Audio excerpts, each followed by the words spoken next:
Assalamualaikum warahmatullahi wabarakatuh. Saya Martina Zalianti, program studi ilmu kelautan, Fakultas IPA dan Kelautan. Di sini saya akan mempresentasikan atau menjelaskan tentang jurnal yang saya cari, yaitu dengan tema koreksi terhadap pilihan hidup kuasa amal bijak di balik pengelolaan Taman Nasional di Kalimantan Barat dengan mata kuliah Ekowisata Bahari dengan dosen pengampu Ibu Eta Marista SSI MSI. Langsung saja kita masuk ke pembahasan.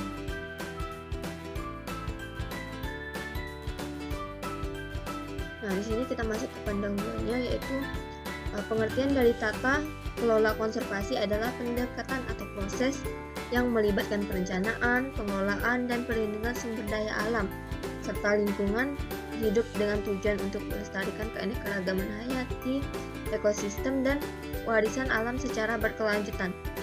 Tata kelola konservasi ini melibatkan berbagai pemangku kepentingan, termasuk pemerintah, lembaga non-pemerintah, masyarakat lokal, dan sektor wisata dalam upaya untuk mengelola sumber daya alam dengan bijaksana, dengan memperhatikan aspek lingkungan, sosial, dan ekonominya. Dengan tujuan utamanya itu adalah untuk menjaga kelestarian alam dan memastikan bahwa pemanfaatan sumber daya alam ini dilakukan secara bertanggung jawab demi kesejahteraan generasi saat ini dan masa depan. Selanjutnya masuk ke isu-isu. Nah, isu-isu di sini mencakup 3 hal, yaitu yang pertama konflik antara pendekatan konservasi dan kebutuhan ekonomi lokal. Nah, ini terdapat ketegangan antara upaya konservasi alam dan kebutuhan ekonomi masyarakat yang bergantung pada sumber daya alam untuk mata pencaharian mereka. Nah, yang kedua ada pembalakan ilegal. Pembalakan ilegal ini adalah pembalakan yang merusak hutan, habitat satwa liar, dan mengancam keberlanjutan ekosistem yang menyebabkan kerugian lingkungan yang serius. Nah, yang ketiga ada konflik kepentingan antara pemerintah dan masyarakat lokal, di mana ada ketegangan antara kebijakan pemerintah terkait konservasi alam dan kepentingan ekonomi serta masyarakat sosial lokal. Untuk menangani isu-isu ini memerlukan pendekatan holistik, kolaboratif, dan berkelanjutan yang melibatkan berbagai pemangku kepentingan untuk mencapai tujuan konservasi alam yang berkelanjutan dan inklusif. Nah, selanjutnya kita masuk ke dampak. Di dampak ini ada 3 faktor, yaitu degradasi lingkungan, hilangnya keanekaragaman hayati, dan ketergantungan ekonomi. Di mana degradasi lingkungan ini ialah pembalakan ilegal dan aktivitas yang merusak lainnya yang dapat menyebabkan degradasi hutan dan habitat alami yang mengancam keberagaman hayati dan ekosistem yang sensitif. Nah, yang kedua ini hilangnya keanekaragaman hayati. Praktik-praktik yang merugikan lingkungan ini juga dapat menyebabkan penurunan populasi spesies-spesies tertentu dan bahkan kepunahan yang dapat mengancam keberlanjutan ekosistemnya. Nah, yang ketiga ini ketergantungan ekonomi.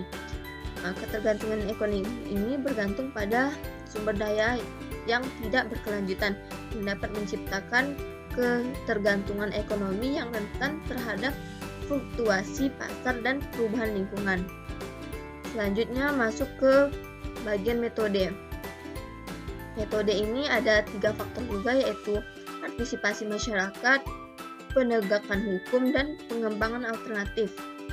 Nah, partisipasi masyarakat ini melibatkan masyarakat lokal yang dalam perannya itu pengambilan keputusan terkait tata kelola konservasi, memperkuat kapasitas lokal, dan memastikan keberlanjutan program konservasi.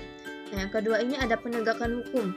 Penegakan hukum ini digunakan untuk meningkatkan penegakan hukum terhadap pelanggaran terkait konservasi alam seperti pembalakan ilegal, perburuan liar, dan perdagangan satwa liar untuk mencegah kerusakan lingkungan. Nah, yang ketiga ini ada pengembangan alternatif ekonomi, di mana pengembangan alternatif ekonomi ini mendorong pengembangan usaha ekonomi yang berkelanjutan dan ramah lingkungan bagi masyarakat lokal karena dapat mengurangi tekanan terhadap sumber daya alam. Selanjutnya kita masuk ke bagian manfaat. Nah, untuk di bagian manfaat ini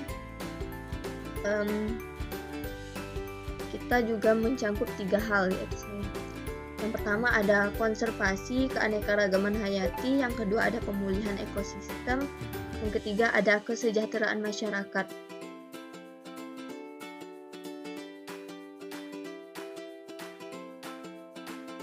Konservasi keanekaragaman hayati ini melindungi spesies-spesies langka, habitat alami, dan ekosistem yang penting bagi keberlanjutan liar dan manusia. Nah, yang kedua ini ada pemulihan ekosistem. Pemulihan ekosistem ini memulihkan ekosistem yang terdegradasi akibat aktivitas manusia seperti pembalakan ilegal untuk mendukung fungsi ekologis yang penting bagi keseimbangan lingkungan.